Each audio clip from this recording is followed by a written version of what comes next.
నమస్తే. ఇన్నాళ్ళు నన్ను సపోర్ట్ చేస్తూ, ఎంకరేజ్ చేస్తూ మీ ప్రేమని నాకు అందిస్తున్న ప్రతి ఒక్కరికి కృతజ్ఞతలు. అలాగే ఈ వీడియో కూడా ఖచ్చితంగా మీకు ఉపయోగపడుతుంది. లైక్, షేర్ అండ్ సబ్స్క్రైబ్ చేసి మీ సపోర్ట్‌ని నాకు అందించండి. అలాగే ఈ వీడియో పట్ల మీకున్న అభిప్రాయాన్ని కామెంట్ సెక్షన్‌లో కామెంట్ చేసి తెలియజేయండి. ఇప్పుడు వీడియోని చూద్దాం. నమస్తే, వెల్కమ్ టు అవర్ ఛానల్. నేను పద్మిని. ముందుగా ప్రేక్షకులకి శ్రీ క్రోధినామ సంవత్సర ఉగాది శుభాకాంక్షలు. మరి ఈ ఉగాది ఎలాంటి ఫలితాలను ఇస్తోంది ద్వాదశ రాశుల వాళ్ళకి అనేది మనకి తెలియజేయడానికి మనతో పాటు సిద్ధంగా ఉన్నారు ప్రముఖ ఆధ్యాత్మికవేత్త, వాస్తు జ్యోతిష పండితులు శేషగిరిరావు గారు. మాట్లాడదాం. నమస్కారం అండి. క్రోధినామ సంవత్సరం వచ్చేస్తోంది. సో శోభకృత్నామ సంవత్సరం ఎంత అద్భుతమైనటువంటి సంవత్సరమో ప్రత్యేకించి చెప్పక్కర్లేదు. అందుకు ఏకైక నిదర్శనం రామచంద్రమూర్తి తన స్వస్థలానికి మళ్ళీ తిరిగి వచ్చినటువంటి వైనం చాలు శోభకృత్నామ సంవత్సరం ఎంత శోభాయమానంగా వెలుగొందింది అని చెప్పడానికి. ఇక ఈ సంవత్సరం వచ్చే పేరు క్రోధినామ సంవత్సరం. పేరులో అయితే క్రోధం ఉంది, మరి దాని నామాన్ని సార్థకం చేసుకుంటుందా అని కించిత్ భయం కూడా ఉంది. ఎనీవేస్, అసలు క్రోధినామ సంవత్సరం ద్వాదశ రాశులకి ఎలాంటి ఫలితాలను ఇస్తుంది ఒకసారి గ్రహ సంచారాన్ని గురించి వివరించిన తర్వాత ద్వాదశ రాశుల గురించి ఒకసారి తెలుసుకుందామండి. రైట్ అమ్మా. క్రోధీనామ సంవత్సరం ఉన్నట్టు పేరుకు తగ్గట్టుగానే ముఖ్యంగా ఈ మాట మరి కుజుడు రాజు అవటం. సో గ్రహాలన్నింటిలో కూడా కొద్దిగా కోపగ్రహం, అంటే అగ్రెసివ్గా ఉంటాడు కుజుడు. సో అందుకని మేష వృశ్చిక రాశిలో జన్మించిన వాళ్ళకి సాధారణంగా షార్ట్ టెంపర్ ఉంటుంది ఎంతో కొంత. సో అలాంటి క్రోధీనామ సంవత్సరం, క్రోధీనామ సంవత్సరానికి రాజే కుజుడయ్యాడు. సో కుజుడయ్యాడంటే ఖచ్చితంగా మనం ఎవరికి చెప్పినా అదే చెప్తున్నాం. ఈ సంవత్సరం అంతా కూడా కొద్దిగా మనుషులు కోపతాపాలను అదుపులో పెట్టుకోకపోతే క్షణికావేశంలో ఏవో రకమైన తప్పులు చేసే ఇబ్బందులు అయితే ఉంటాయి అనే చెప్తున్నాం. దానికి అందులో ఈసారి మరి ఈ నవవిధ నాయకులు ఎవరైతే ఉంటారో వాళ్ళు కూడా మొత్తం ఎక్కువ చెడు గ్రహాలే వచ్చాయి. అంటే శనికి ఆధిపత్యాలు ఎక్కువ వచ్చాయి, కుజుడికి ఆధిపత్యాలు ఎక్కువ వచ్చాయి. సో బేసిక్గా ఈ రెండు పాపగ్రహాలు. సో అందుకని కార్య ఆచరణ మీద మనుషులకి ఇంకా మరింత మక్కువ పెరిగే అవకాశం ఉంది. సో అందుకని మరి ఎప్పుడైతే ఇలాంటి కార్యాచరణ ఉంటుందో దానికి కోపం తోడైనప్పుడు ఏమవుతాయో తెలుసు. కనుక ఈ నేర ఘోర పరిస్థితులు అయితే కొంత పెరిగే అవకాశాలు అయితే ఉంటాయి. సో దాంతోపాటు కొంత మంచి ఏంటి అంటే గనక ఈ విశ్వాసాలు, భక్తి విశ్వాసాలు ఏవైతే ఉంటాయో జనాల్లో ఆధ్యాత్మిక భావం అనేది పెరగడానికి ఉంటుంది. ఆధ్యాత్మిక చింతన పెరుగుతుంది. సంతోషం. సో అది కొంతవరకు మనకి ఎంతో కొంత కాపాడడానికి అది మనకు ఉపయోగపడటం అనేది ఉంటుంది.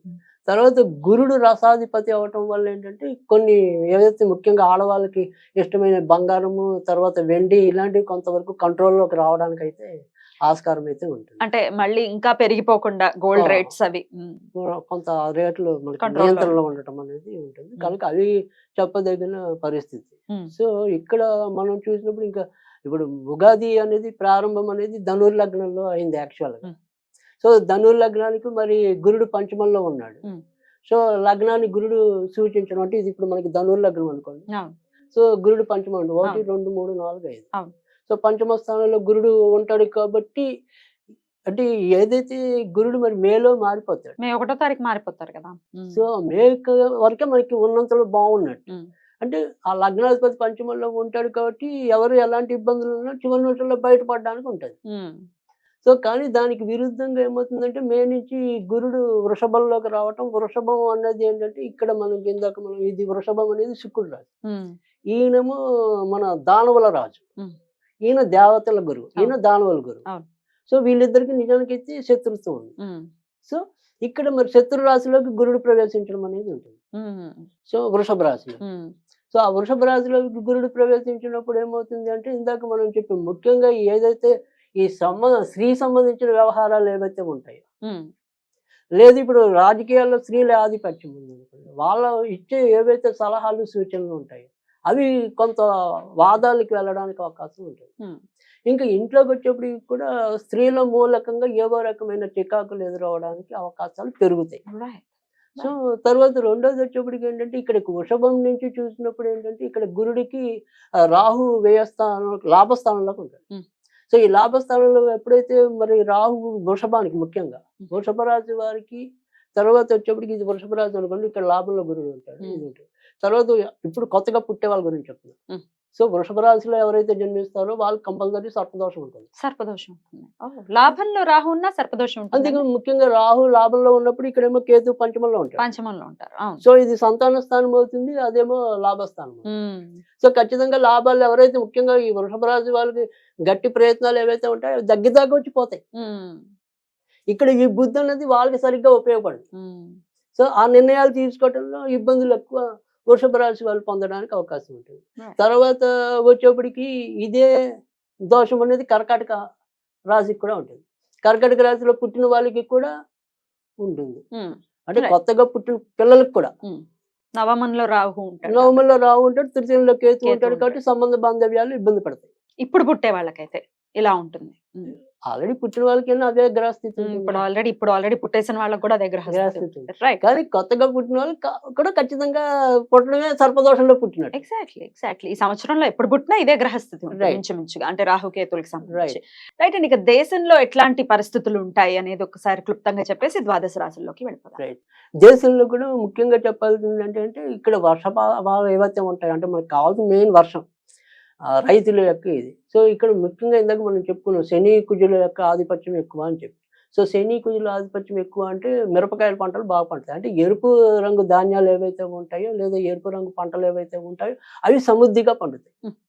తర్వాత శనికి సంబంధించి వచ్చినప్పుడు ఏంటంటే నల్లవి అంటే మిరియాలు అనుకోండి, నువ్వులు అనుకోండి, మినుములు అనుకోండి, ఇలా నల్ల రంగు పంటలు ఏవైతే ఉంటాయో వేరుశనగ, దాని నుంచి నూనె వస్తుంది. సో అలా ఈ శనికి సంబంధించి నలుపుకి అలాంటివి సమృద్ధిగా పండటం అనేది ఉంటుంది. ఎలక్షన్స్ కూడా రాబోతున్నాయి, ఎట్లా ఉండబోతుంది అనుకోవచ్చు? యుద్ధ వాతావరణం ఉంటుందా? రైట్. అంటే ఖచ్చితంగా ఈసారి కూడా యుద్ధ వాతావరణం అయితే ఉంటుంది. ఆ తర్వాత సరే ఇక్కడ పెద్దగా ముఖ్యంగా మనం చెప్పాలంటే కేంద్రంలో మరీ మార్పులు అయితే ఉండకపోవచ్చు. మళ్ళీ మోదీ ప్రభుత్వమే వస్తుందని అనుకోవచ్చా? 99.5% అయితే ఖచ్చితంగా ఉంది మోదీ ప్రభుత్వం.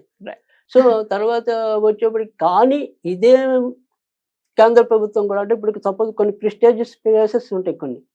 అంటే ఒక ప్లేస్ అంటే నేను ఖచ్చితంగా ఇక్కడ ఓవైసీ ఇప్పుడు మనకి అది కోంపెల్ల మాధవి గారు అది గెలుస్తూ అది ఓకే. నేను అలా ప్రెస్టీజియస్ ప్లేసెస్ కొన్ని ఉంటాయి కదా, ప్రతి ఒక్క పార్టీకి కూడా ఈ అభ్యర్థి అయితే ఖచ్చితంగా గెలుస్తాడు అనేది ఏదైతే ఉంటుందో అక్కడ వీళ్ళు కొంత భంగపడడానికి ఉంటుంది బీజేపీ వాళ్ళకి.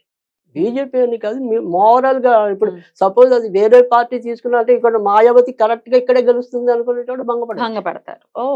అట్లాంటి ఫలితాలు అనేది ఎక్కువ లట్టబోయిందండి. సో అలా అతి కష్టం మీద వారిని నిలుపుకోవడానికి ఎక్కువ కనపడుతుంది. రైట్. మొత్తానికి దేశ కాలమాన పరిస్థితులు ఎలా ఉంటాయి అనేది క్రోధినామ సంవత్సరంలో క్లుప్తంగా మీరు తెలియజేశారు. ఇక ఇప్పుడు మన ఆడియన్స్ కి కూడా ఎవరైతే కామన్ పీపుల్ ఉన్నారో వాళ్ళ రాశుల గురించి తెలుసుకోవాలని ఖచ్చితంగా వీడియో చూస్తూ ఉంటారు కాబట్టి ఇక ద్వాదశ రాశుల గురించి తెలుసుకుందాము. క్రోధినామ సంవత్సరం తులారాశి వారికి ఎలా ఉండబోతోందండి? తులారాశి వారికి కూడా ఈ ఏడాది చాలా మంచి ఫలితాలు ఉంటాయని చెప్పాల్సి ఉంటుంది. అయితే ఇక్కడ వీళ్ళు జాగ్రత్త పడాల్సిందంతా కూడా ఈ ఏడాది కేవలం వారి యొక్క కుటుంబ సభ్యులతో, మిగతా అన్ని విషయాలు కూడా వీరికి చాలా చక్కటి పరిస్థితులు అయితే ఉంటాయి. అంటే సపోజ్ ఉద్యోగంలో ఉన్న వాళ్ళకైతే కనుక అవార్డులు కితాబులు రావటం అనేది కూడా ఉంటుంది. వీరి యొక్క శ్రమని పై వాళ్ళు గుర్తించడం అనేది కూడా ఉంటుంది. దానికి తగ్గట్టుగానే వీరికి జీతభత్యాలు పెరగటం కానీ లేదంటే 10 మందిలో ఇలా గుర్తింపుగా ప్రోత్సాహకాలు అందించడం కానీ ఇలాంటివన్నీ కూడా ఈ తులారాశి వారి సంవత్సరం ఎక్కువ పొందటం అనేది ఉంటుంది. ముఖ్యంగా ఏదైతే మే నుంచి మనకి ఇంకా మరింత అనుకూలమైన స్థితిలోకి వీళ్ళు రావటం అనేది ఉంటుంది. తులారాశి వారు జాగ్రత్త పడాల్సిందల్లా కూడా ఏంటంటే ఆహార విషయంలో, అంటే ముఖ్యంగా వీరికి ఏంటంటే ఎసిడిటీకి సంబంధించిన సమస్యలు ఉంటే అవి పెరగడానికి ఉంటుంది.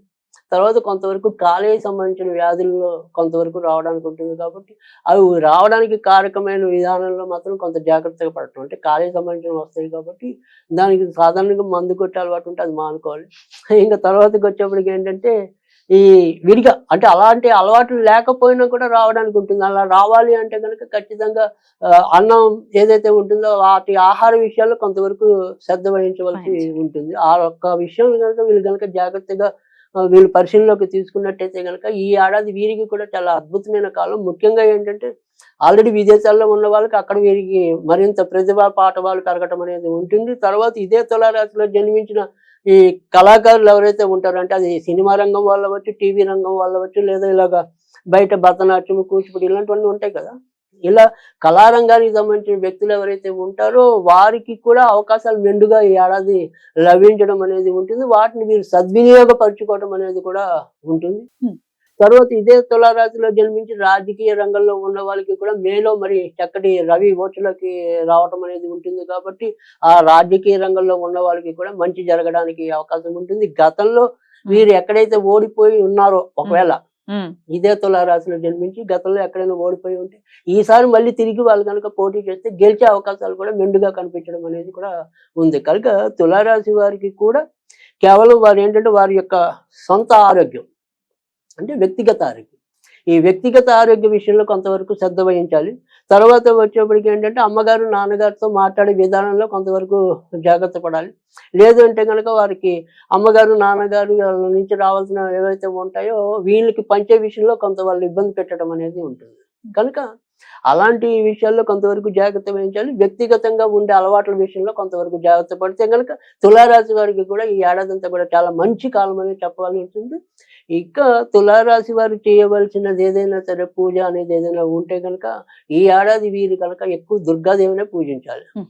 కుటుంబ పరంగా ఇబ్బందులు ఉండే పరిస్థితులు ఉన్నాయంటున్నారు కాబట్టి దానికి కూడా దుర్గాదేవినే పూజించాలంటారా? దుర్గాదేవిని పూజించడం వల్ల ఏంటంటే వీరికి ఏదైనా సరే ఆరోగ్యం అంటే కార్యసాధిక శక్తి అనుకోండి, ఒంట్లో శక్తి అనుకోండి, ఇది ఏదైనా సరే ఇవ్వాలంటే కనుక దుర్గాదేవి ఇవ్వాలి. ఎందుకంటే ముఖ్యంగా ఈ అష్టమంలో రాహు అనేది మనకి వ్యక్తిగత మంచి చేయటం అనేది ఉంటుంది కానీ ఆరోగ్యపరంగా సమస్య ఇవ్వటం అనేది ఉంటుంది. ఎందుకంటే అది గురుడికి వ్యతిరేక, రాహుకి వ్యతిరేక రాశి, మెయిన్ రాశి అని. సో అందుకని ఆరోగ్యపరంగా సతాయిస్తాడు కానీ గౌరవపరంగా అంటే ఇప్పుడు వృత్తి ఉద్యోగాల్లో ఉండే ఇంపార్టెన్స్ పెరుగుతుంది. కానీ సేమ్ వే మనకి అక్కడ మళ్ళీ అనారోగ్యం ఇవ్వడం అనేది ఉంటుంది. సో అందుకని అనారోగ్యం కరెక్ట్ గా ఉండాలి అన్నా కానీ లేదా అక్కడ మనం సరే ఇతరులతో ఉద్యోగాల్లో మంచి చెడు బాగా ఉండాలి అంటే కూడా అక్కడ మనం దుర్గాదేవిని పూజించాలి. ముఖ్యంగా తులారాశి వారికి ఏంటంటే జనరల్ గా అంతర్గత శత్రువులు ఎక్కువ ఉంటారు, బయట కనపడరు. సో అందరూ పైకి మటుకు ఆహా ఓహా అంటారు కానీ వెనక నుంచి ఏడ్చేవాళ్ళు ఎక్కువ ఉంటారు. సో అందుకని తులారాశి వారికి ఆ రకమైన ప్రమాదం కూడా ఉంటుంది. కాబట్టి వీటిని అన్నింటినీ దుర్గతి పట్టించగలిగే దేవత దుర్గా. ఎలా చేసి ఏం చేయాలి? సో అందుకని దుర్గాదేవి కాబట్టి వీళ్ళు మాత్రం ఓం దుమ్ అని ఆగిపోకూడదు, ఓం దుమ్ దుర్గాయ నమః అనుకోవాలి. సో ఓం దుమ్ దుర్గాయ నమః అనేది నిత్యం చదువుకోవాలి. లేదంటే వీళ్ళు కూడా దుర్గా సప్తశతి పారాయణ అనేది చదవాలి. లేదా దుర్గా 21 నామాలు, ద్వాదశ నామ నామాలు, సో అది పఠించడం వల్ల కూడా మేలు జరుగుతుంది. రైట్ అండి, అద్భుతంగా. మరి ఈ క్రోధినామ సంవత్సరం తులారాశి వారికి కూడా చిన్న చిన్న జాగ్రత్తలు తీసుకుంటే చాలా అద్భుతమైన ఇయర్ గానే కన్సిడర్ చేయొచ్చు అని చెప్తున్నారు. బ్యూటిఫుల్ అండి. ఇక నెక్స్ట్ ఎపిసోడ్ లో వృశ్చిక రాశి గురించి మాట్లాడుకుందాం. Thank you so very much అండి. నమస్తే.